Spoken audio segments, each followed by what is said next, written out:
Y hoy vamos a trabajar Isaías 12, 1 al 6. Voy a leerle en la Nueva Biblia de las Américas. Nueva Biblia de las Américas. Dice así, lean conmigo. Y en aquel día dirás, ¿qué diremos? Te doy gracias, oh Señor. ¿Por qué?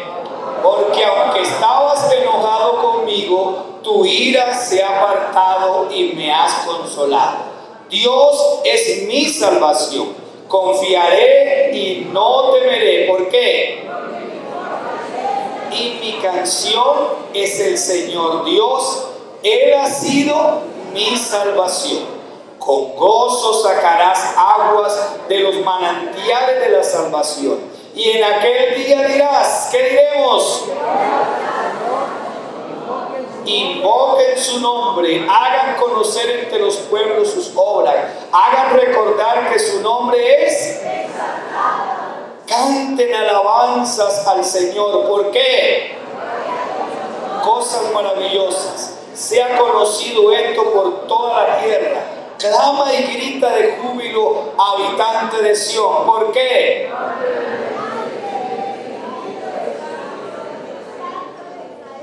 Gran desierto. Padre, te doy gracias por la palabra que ha sido leída. Estos minutos, Señor, que vamos a tener aquí, te pido que tú nos guíes y que nos hables, Señor. Que esta palabra yo sea simplemente el medio, el canal, el instrumento, pero la esencia y el contenido de lo que voy a hablar seas tú a través de tu Santo Espíritu, revelándola al corazón de los que estamos aquí, de los niños, de los prejuveniles, de los jóvenes, de los adultos mayores, Señor. A cada uno, conforme a tus propósitos, traigas una respuesta. Aleluya. Quiero también saludar a las personas que están en las redes, que nos estarán viendo en las redes. A ustedes también, bienvenidos son a este hermoso tiempo. Sea en la noche, sea en la mañana, sea en la tarde, que usted tenga la oportunidad de ver este maravilloso programa. Dios esté allí bendiciendo. Bueno, yo quiero compartir, he tomado la frase que se repite en dos versículos, en el 1 y en el 4. ¿Cuál es esa frase que se repite allí? En aquel día, en aquel día. Ese es el tema que vamos a compartir hoy, en aquel día, en aquel día. Entonces, quiero decirle que este pasaje, hay textos que para poderlo entender tenemos que conectarlos con el anterior o con el que sigue. Y para usted entender ese aquel día, les recomiendo que en casa lea Isaías 11. En Isaías 11, el profeta tiene una especie de revelación de que de la raíz de Isaí, hablando del papá de David, brotaría un renuevo, brotaría una rama, que esa rama y ese renuevo pues no es otra cosa diferente que Jesucristo, el Mesías, el Salvador. Y luego él dice que da una serie de aspectos que serían característicos en Jesús. Entonces dice que sobre él sería derramado el Espíritu de Jehová, Espíritu de sabiduría, Espíritu de conocimiento, Espíritu de ciencia, y no es que hayan varios espíritus, no, son las 7 manifestaciones del Espíritu Santo, 7 manifestaciones del Espíritu Santo. Acuérdense que en el libro de Apocalipsis hay un pasaje que dice, habla de los 7 espíritus de Jehová. No es que Dios tenga 7 espíritus, sino las 7 manifestaciones del Espíritu Santo en la vida de las personas: consejería, ciencia, conocimiento, que nosotros conocemos como dones del Espíritu Santo como tal. Entonces, luego Isaías, en los últimos versículos, cuando tú leas el capítulo 11, nos dice que habrá un camino. Él empieza a hablar que habrá un camino que Dios abrirá para que retornen los que fueron llevados por Sargón II, que fue un rey de Asiria.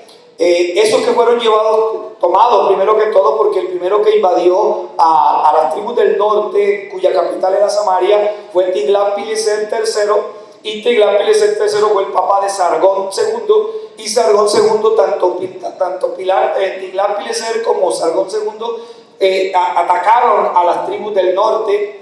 Recuerde que hace 8 días decíamos que el pueblo que moraba en tinieblas, refiriéndose a las tribus de Zabulón, de Neftalí, fueron las primeras que recibieron esa invasión y fueron arrasados casi en su totalidad. Pero en medio de todos esos panoramas oscuros, Dios da una luz de esperanza para ese pueblo, para esa gente de aquel entonces, en forma profética, anunciando un mensaje. Entonces dice que habrá un camino y que ese camino será para que transiten aquellos que volverán de la cautividad. Y así como entonces él retoma, dice que será como en los tiempos en que volvieron, en que el mar rojo se abrió, en que el río Jordán se abrió para que pasaran los que venían de Egipto. Y ustedes saben que el capítulo 15 de Éxodo, Moisés compone un cántico de gratitud a Dios por la gran victoria que le ha dado al salir de la esclavitud y cruzar el mar rojo. Pero así también entonces ese capítulo 11, Isaías termina allí diciendo que ellos regresarán y te retornarán, y comienza el capítulo 12 ahora con un cántico. Si usted lee el capítulo, dice cántico de acción de gracias. Así es el título en la Reina Valera, cántico de acción de gracias. O sea que lo que está haciendo Isaías es como volviendo a componer una canción como la que compuso Moisés en aquel tiempo, ahora en un acto profético, anunciando, aunque la de Moisés también era un acto profético. Y él entonces comienza diciendo, en aquel día dirás. O sea, es un cántico, él va a inspirarse en una canción. Este texto es como si fuera un salmo, una canción que se cantaba en aquellos tiempos. Entonces, en aquel día, el primer punto para los que toman nota es, en aquel día, ¿qué pasará en aquel día? En aquel día dirás, ¿qué diremos? Te doy gracias, oh Señor. En aquel día, ese día tiene, o sea, la Biblia es interesante porque muchas palabras en la Biblia abarcan varios momentos de la historia de Israel y de la humanidad. Esa expresión en aquel día representaba 3 días, 3 cosas. Esos días pues no son días de 24 horas, sino periodos de tiempo. Es decir, esa expresión en aquel día representaba primero que todo el día en que los cautivos retornaran de la esclavitud a la libertad. 2, representaba el nacimiento del Mesías que los liberaría de la opresión y del yugo, así como ellos lo esperaban, como un guerrero como David. Ellos esperaban ese día en que se levantara un Mesías para hacerlos libres. Y 3, en aquel día representa también el milenio en que Cristo vendrá y gobernará 1000 años en la tierra. Entonces, ¿cuántos días, cuántos acontecimientos representa la palabra, esa palabra aquel día? 3 acontecimientos: la libertad el retorno de los cautivos de Babilonia y de Asiria, aunque aquí se refiere a los que fueron llevados por Asiria, porque todavía los del norte, los del sur no habían sido llevados cautivos, y él está hablando en dirección en ese enfoque hacia los que habían sido llevados cautivos por Asiria. Pero también representa el día de Jesucristo, el día que Cristo vendría. Yo quiero referirme a ese momento, para ti y para mí. Yo quiero que dejemos a un lado lo que fue el retorno de la cautividad y lo que será el milenio, que también nosotros vamos a disfrutar de esa bendición, pero quiero que nos enfoquemos en lo que estamos disfrutando ahora. Entonces, ¿qué pasará en aquel día? Dice, Él dirá, te doy gracias, oh Señor. ¿Cuánto dan gracias al Señor? Por el día en que conocieron a Cristo. ¿Cuánto dan gracias al Señor por el día en que Cristo empezó un proceso de liberación en su vida? ¿Cuántos han recibido ese beneficio de la libertad? Porque escuchen esto, la libertad no es un acto, la libertad es un proceso. La justificación es un acto. Cristo lo justificó de todos nuestros pecados el día que nosotros lo recibimos, y justificados estamos de nuestros pecados. Pero el proceso que sigue de ahí en adelante es la santificación de nosotros, que va de todos los días. Allí hay liberaciones de ataduras, de cadenas, de maldiciones generacionales, de problemas personales, de situaciones que vivimos. Entonces Dios nos está haciendo libre en un proceso. Y usted no debe perder de vista eso, y todos los días por eso debe dar gracias, porque Dios lo está haciendo libre en un proceso. Lo hizo libre en un acto de isofacto, en un momento en que usted recibió a Cristo, fue libre, pero Él luego va perfeccionando esa libertad, llevándolo a una entrega y una conversión. Entonces, cada día más y más. En aquel día, ¿qué pasará? Entonces daremos gracias. Ese día, bueno, ya lo vimos que eran esos días. ¿Por qué el profeta entonces llama o dice que él daría gracias a Dios. ¿Por qué razón? Dice, porque aunque estabas enojado conmigo, tu ira se apartó y me has consolado. Aquí hay dos argumentos. Ustedes notan que van a encontrar varios por qué.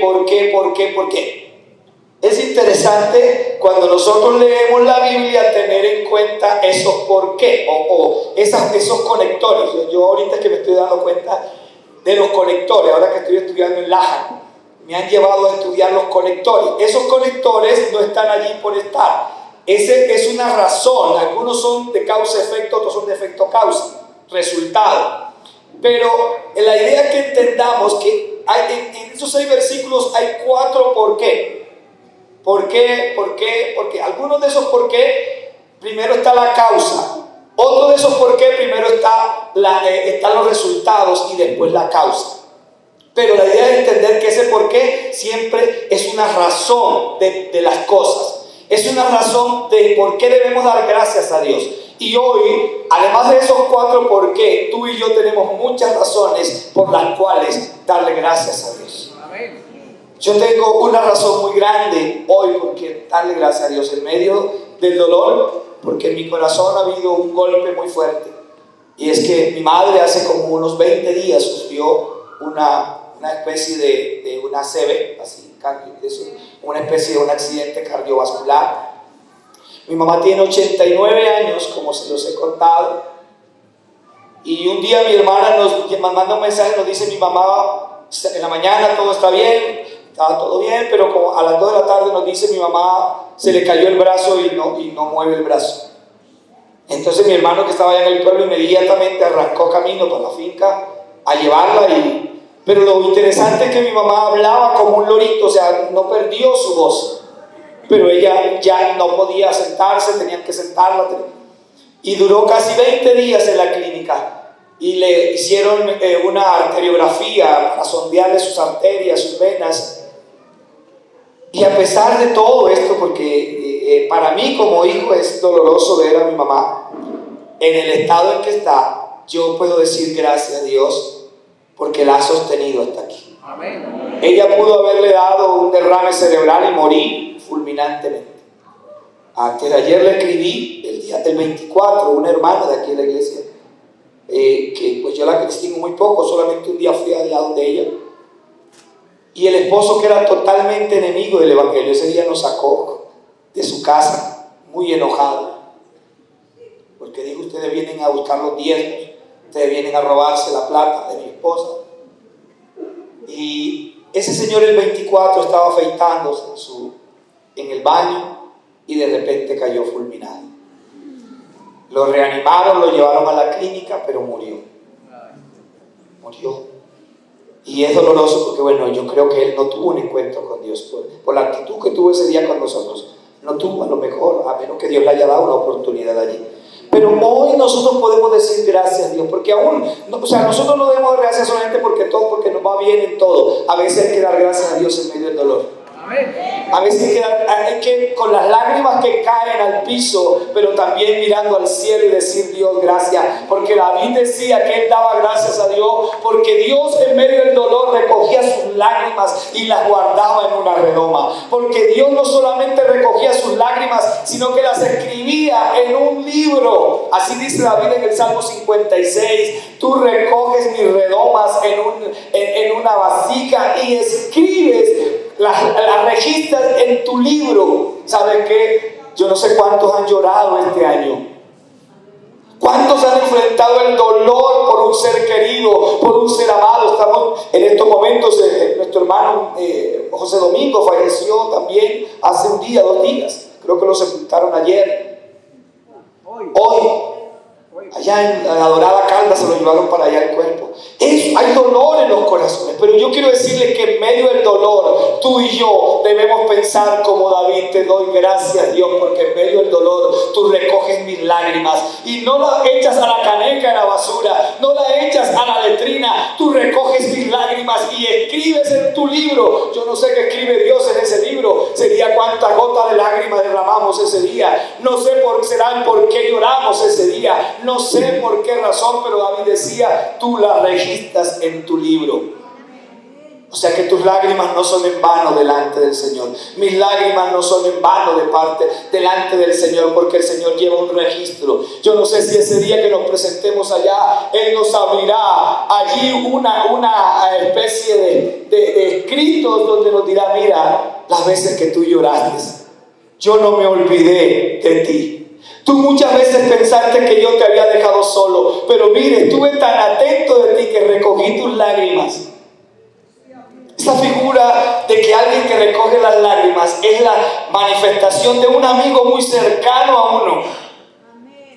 Normalmente, las lágrimas son desechos del cuerpo de nosotros. Y yo creo que a ninguno de nosotros nos gusta manipular los desechos del cuerpo.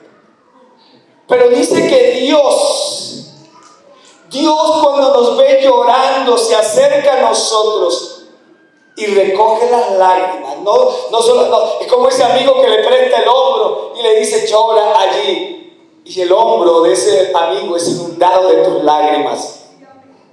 Pero esas lágrimas tuyas y las mías, dice la Biblia, que no se las absorbe la ropa del amigo. Dios las recoge en una redoma y yo no sé dónde las llevará, qué hará. Pues claro, eso son simplemente, muchas de esas son figuras, ¿no? Metáforas. Pero la idea es comprender lo que significa tener un Dios como el tuyo y como el mío, tan cercano que puede recoger tus lágrimas y las mías. Y si tú quieres tener evidencia de este texto, es el Salmo 56:8. El Salmo 56:8 y 9, por ahí vas a encontrar que Dios recoge nuestras lágrimas en esa metáfora, en esa ilustración que hace David. Pero lo que David está haciéndonos ver es cuán cercano es Dios. Y si hay algo que Dios ha sido para ti, para mí este año, es que ha sido un Dios cercano. Ha sido un Dios cercano. Y él decía que daba gracias. Entonces primero dice, ¿por qué? Dice, porque aunque estabas enojado, quiero retomar dos cosas. Aunque estabas enojado conmigo, tu ira se apartó de mí. ¿Cuándo se apartó la ira de Dios sobre nosotros? El día que Cristo murió en la cruz del Calvario. Por un lado, en cuanto al hecho histórico sobre la humanidad. Pero cuando la ira de Dios se apartó de ti, el día que tú tomaste la decisión de recibir a Cristo, ese día la ira, porque la Biblia dice que Cristo tomó la copa amarga.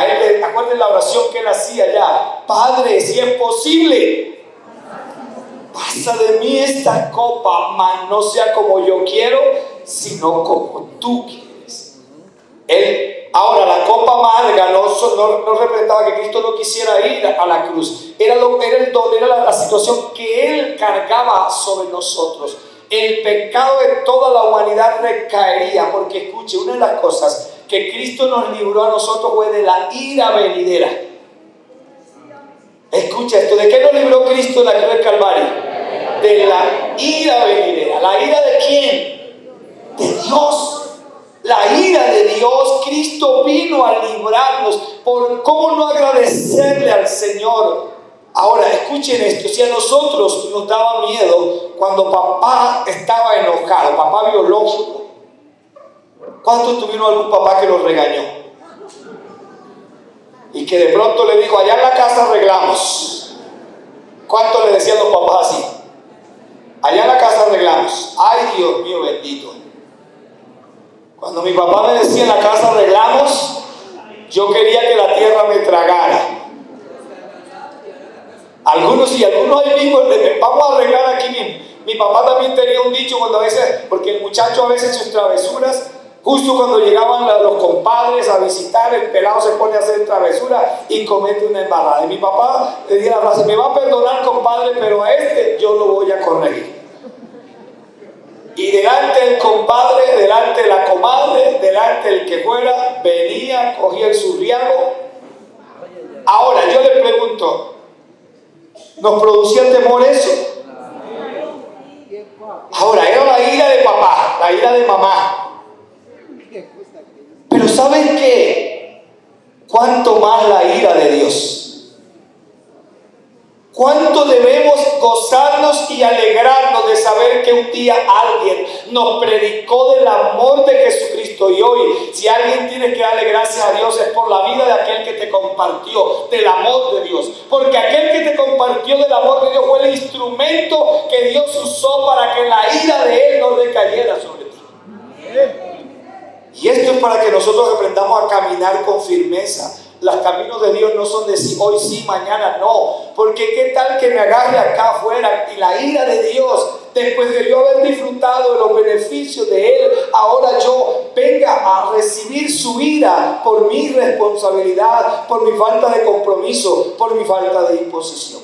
Pero mira donde hay un texto en la Biblia, quiero leértelo, donde la Biblia dice que Cristo llevó. Eso es 1 Tesalonicenses 1:10. Te lo sigo leyendo toda la Nueva Biblia de las Américas. Dice: y esperar de los cielos a su Hijo, al cual resucitó entre los muertos, es decir, a Jesús, quien nos libra de la ira venidera. Mira al que está a tu lado y dile: Dios, por medio de su Hijo amado, nos ha librado de la ira venidera. Así que hoy disfrutemos y vivamos un fin de año con alegría, no para derrochar como lo hace la gente del mundo, pero sí para saltar de gozo, porque Dios nos ha librado por medio de su Hijo de la ira venidera. ¿Cuánta alegría tú sentías? Volvemos al caso del papá y la mamá. ¿Cuánta alegría tú sentías cuando papá tomaba ese rejo, pero después decía: mire, te la voy a perdonar? Te iba a dar una pela hoy, pero no sé. Te la voy a perdonar. ¡Wow! Usted sentía que le quitaban toneladas de encima.